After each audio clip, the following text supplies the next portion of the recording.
Olá pessoal, tudo bem com vocês? Vamos então dando início à nossa disciplina, à nossa primeira unidade, onde a gente vai falar um pouquinho de reatividade de substâncias aromáticas. E para isso, hoje a gente vai fazer uma aula aqui rápida sobre introdução à aromaticidade, né? O que é aromaticidade, quais são os principais conceitos, os principais requisitos para que uma molécula seja aromática e as principais implicações dessa aromaticidade. Leitura complementar para a nossa aula, capítulo 15 do Paula Bruce, volume 2, e o capítulo 15 do Peter Volhart, um livro de química orgânica excelente, que eu deixei um PDF em português para vocês lá no mural da nossa disciplina, correto?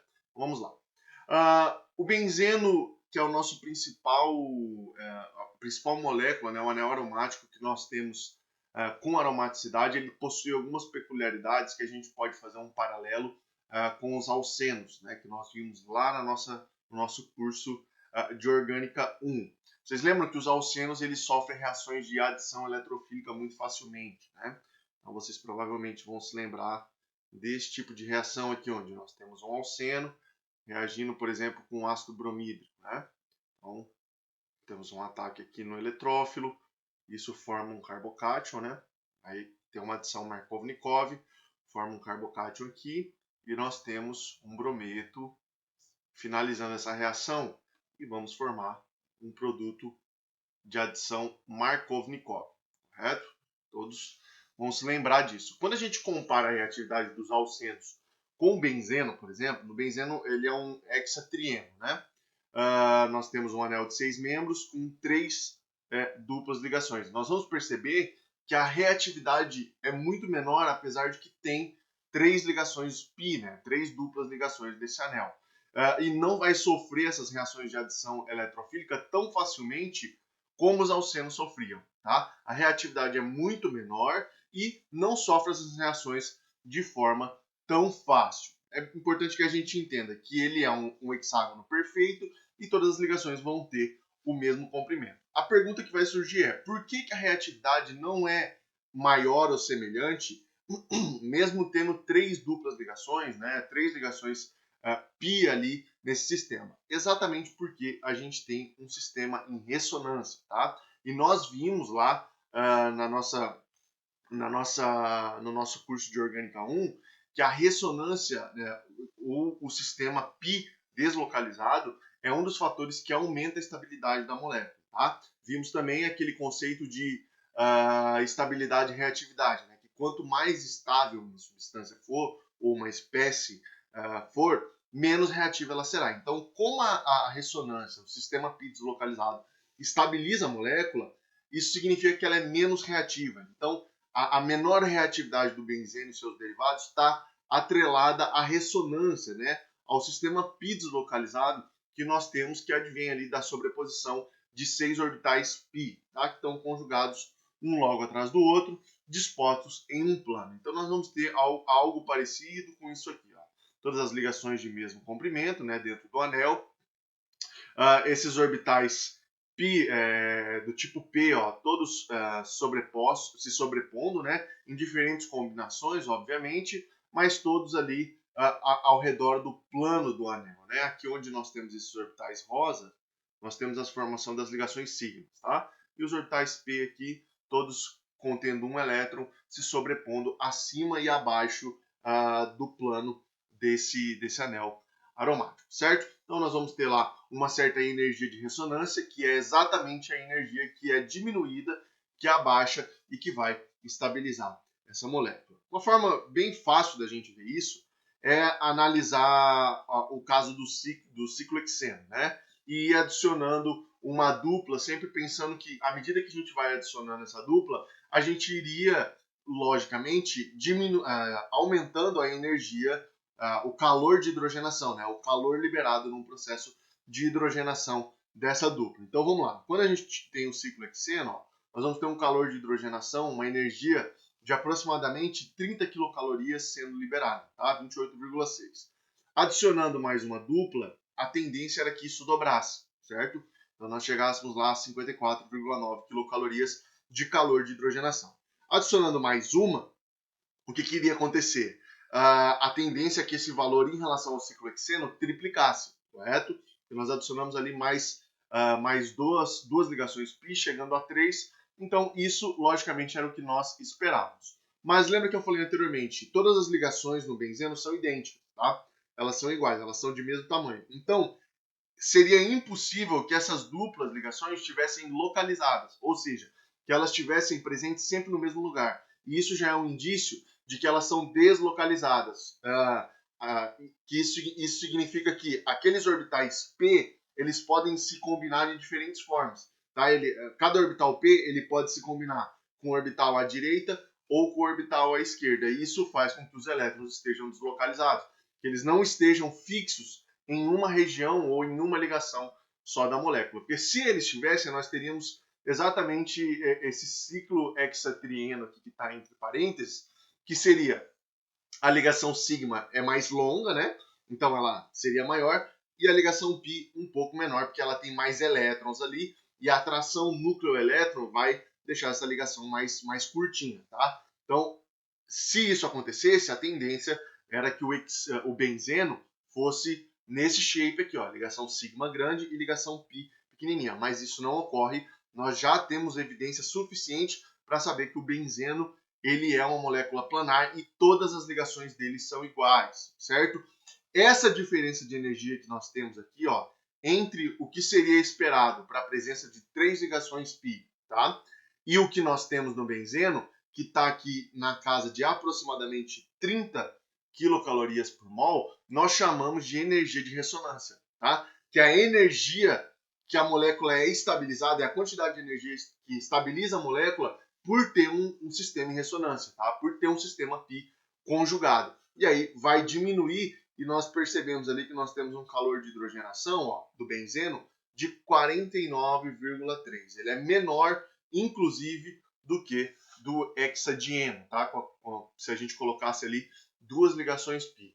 Justamente porque nós temos toda a estabilização desse sistema por causa do sistema π deslocalizado, certo? Então, aqui já nos dá um indício por que o benzeno não é tão reativo frente a uma substituição eletrofílica como nós vimos que os alcenos são, certo? Por causa dessa energia de ressonância, dessa estabilidade que nós vamos chamar de aromaticidade, certo? Sistema planar e com um sistema π conjugado, onde nós temos deslocalização de elétrons. Analisando os orbitais moleculares, a gente tem mais um indício do que acontece, tá? De mais um requisito para que haja aromaticidade. Pegando aqui o 135 hexatrieno, que seria isso aqui, ó. Vou desenhar aqui para ficar mais fácil para a gente. 6 átomos de carbono e 3 ligações π conjugadas, tá? Num sistema aberto. E pensando que nós temos 6 orbitais π, 6 orbitais π conjugados, ó. Eles estão aqui. Vocês se lembram lá que nós discutimos também na Orgânica 1, teoria do orbital molecular, né? Como é que esses orbitais moleculares serão formados. E vocês se lembram que a quantidade de orbital atômico que nós temos vai ser exatamente a quantidade de orbital molecular que vai ser gerada. Então aqui nós temos 6 orbitais atômicos do tipo P, isso vai nos gerar 6 orbitais moleculares. Eles estão aqui, ó.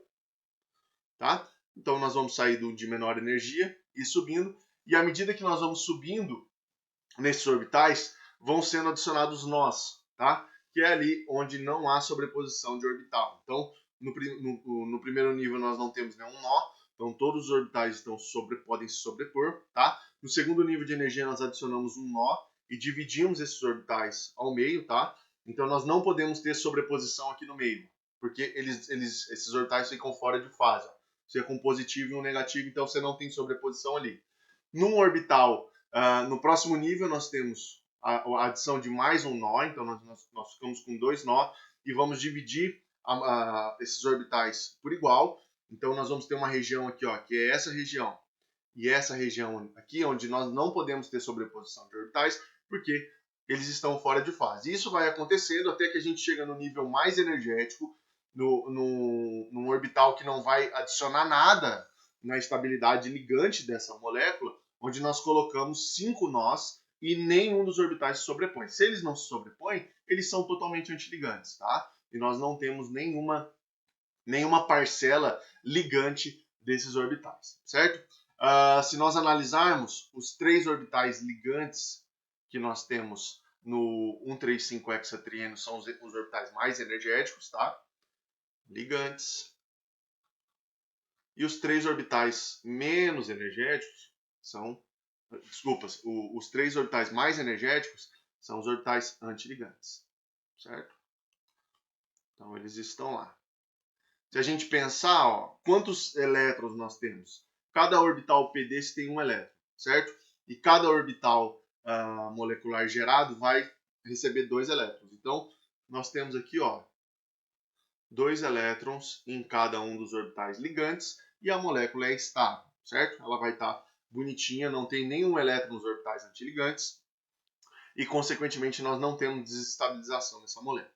Quando a gente analisa o ciclo, tá? Então, imagine que a gente pega essa ponta aqui e juntou com essa ponta. O que a gente vai fazer? A gente vai deixar o sistema conjugado da mesma forma que ele está no hexatrieno de cadeia aberta, mas nós vamos colocar mais uma sobreposição. Então, vamos deixar o sistema cíclico. Agora, todos os orbitais P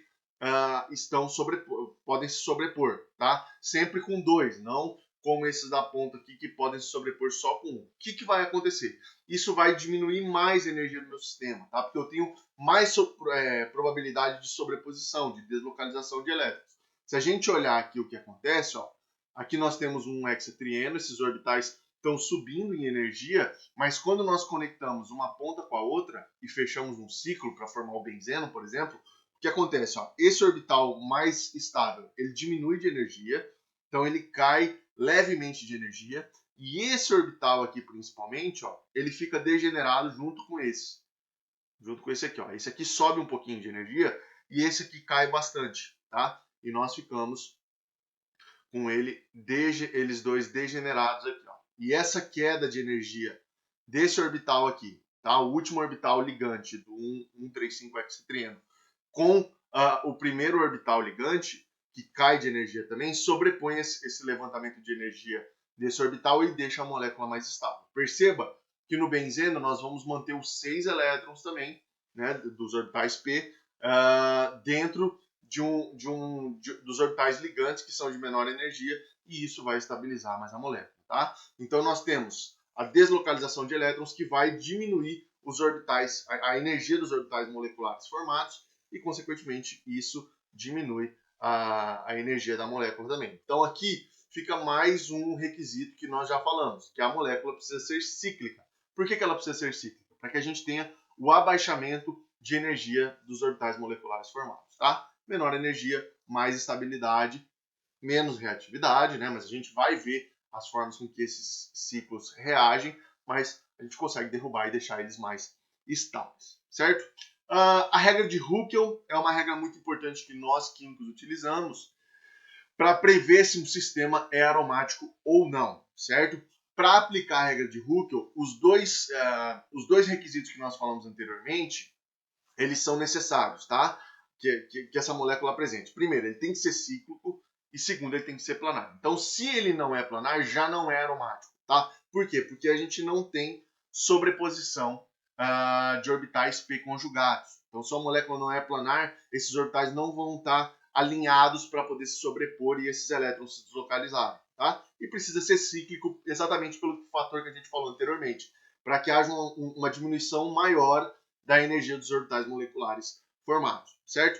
O que a regra de Huckel vai dizer? Que para uma molécula ser aromática, para um sistema ser aromático, ele precisa ser cíclico, planar, e ele precisa satisfazer essa equação aqui, ó, 4n mais 2 igual o número de elétrons π, sendo que para que isso seja satisfeito, n tem que ser um número inteiro, qualquer, tá? Positivo, obviamente. Então, sempre que satisfazer a regra de Huckel, o que a gente vai ter? Um sistema aromático, desde que ele seja cíclico e planar. Então vamos lá. Vamos pegar o benzeno. Se a gente olha o benzeno, ó, ele tem quantos elétrons π? 6. Cada dupla ligação tem 2, certo? Então ele tem 6, 4n mais 2, certo? A gente isola esse n aqui, a gente passa o 2 para lá, negativo, né? 4 sobre 4 dá 1. Então é um número inteiro, bonitinho, positivo. Então é uma molécula aromática. a gente pega o ciclo butadieno, o que a gente vai ter? 4, né? 4 elétrons π, 4n mais 2. Vamos isolar o n, passo o 2 para lá, negativo, então fica 2 dividido por 4, vai dar meio. É aromático? Não, porque não satisfaz a regra de Huckel. É planar, é cíclico, mas não tem 4n mais 2 elétrons π. Então não satisfaz a regra de Huckel, não é aromático. O ciclooctatetraeno, a gente olha e fala, já não é aromático por quê? Porque não é planar, né? A gente tem as duas pontas do ciclo levantada, você não tem sobreposição perfeita de orbitais p, tá? E consequentemente não vai ter um sistema deslocalizado, não vai ser aromático. Tem uma forma muito mais rápida, é importante a gente entender a regra de Huckel, mas tem uma forma muito mais rápida da gente aplicar ela, que é vendo se a molécula tem um número ímpar de pares de elétrons, tá? Desde que ela seja cíclica e planar. Então vamos pegar de novo aqui o caso do benzeno e do ciclo butadieno. Você olha para o benzeno, tem quantos pares de elétrons? 3. É um número ímpar. Tá? Tem 6 elétrons, mas esses 6 elétrons estão dispostos em 3 pares. Olhou aqui, é cíclico e é planar, é aromático. Por quê? Vai satisfazer a regra de Huckel porque tem um número ímpar de pares de elétrons. O ciclo butadieno não. Ele tem um número par de pares de elétrons, não vai satisfazer a regra de Huckel e, consequentemente, não vai ser aromático. Nesse caso, não é planar, não pode nem se aplicar a regra de Huckel, certo? A regra de Huckel também pode ser aplicada a ciclos carregados, é muito comum que a gente veja eles por aí, e é um caso aqui do ciclo pentadieno, tá? O ciclo pentadieno, perceba que ele tem um orbital sp3. Desculpa, um carbono sp3. Carbono sp3 não vai ter o orbital p perpendicular ao plano, correto? Consequentemente, olhando para o ciclo pentadieno, nós não temos um sistema pi conjugado aqui, porque você tem um carbono sp3, então ele não vai ser aromático. Entretanto, se ele perde um próton, tá? Então ele perde um próton, forma um carbânion. O carbânion vai manter um orbital ali presente no ciclo, tá? Que pode participar da sobreposição. Com isso, o que vai acontecer? Nós vamos passar a ter uma quantidade ímpar de pares de elétrons. Ou a gente pode aplicar isso na regra de Huckel. Né? Se a gente olha, tem duas ligações π e um par de elétron excedente no carbânion, onde o próton saiu fora. Então nós temos 6 elétrons. Né? 6 vai ser igual a 4n mais 2. Isolamos o n, passo 2 para lá, fica 4 sobre 4 igual a 1. Satisfez a regra de Huckel, beleza? Então, se você tem um ciclo pentadieno e ele perde um próton e forma um ânion ciclo pentadienil, nós vamos ter uma substância aromática, tá? Porque ela vai satisfazer a regra de Huckel. O mesmo não acontece com o cátion. Então, imagine que a gente tenha o mesmo ânion ciclo pentadienil, um análogo dele, mas um cátion e não um ânion, lembra? Um ânion é um par de elétrons excedente. Um cátion é a falta desses elétrons. O que vai acontecer? Se a gente aplica aqui, ó, quantos elétrons nós temos? 4. Não tem mais 6, porque o cátion não tem 2 elétrons. Né? O carbocátion perdeu 2 elétrons. Consequentemente, quando a gente vai aplicar isso aqui na regra de Huckel, a gente vai ter 4 igual a 4n mais 2. Jogo 2 para lá, negativo, né? Então fica 2 sobre 4 igual a meio, não satisfez a regra de Huckel, beleza? Então, no caso do ciclo pentadienil, formou um carbânion, é aromático. Formou um carbocátion, não vai ser aromático, tá? Porque não satisfaz a regra de Huckel. Um outro caso bem conhecido é o caso do ciclo heptatrienila, tá? Então, se a gente tem aqui, ó, 3 ligações π mais um carbono sp3 também, né? O carbono sp3 não tem orbital p perpendicular àquele plano, que é essencial para que a molécula seja planar e os orbitais p possam deslocalizar esses elétrons. Entretanto, se ele perde um próton, se ele perde um hidreto, né? Se o hidrogênio sai levando consigo o par de elétrons, ele vai formar um cátion, beleza? Vai formar um carbocátion. Se nós pegamos esse ciclo aqui, lembra que um carbocátion ele fica um orbital p, né? A hibridização do carbocátion é sp2. Então você fica com um orbital p que está vazio, não tem elétrons. Então se a gente pega esse sistema, ele é planar, tem orbitais p conjugados e colocamos na regra de Huckel, o que a gente vai ter? Ó?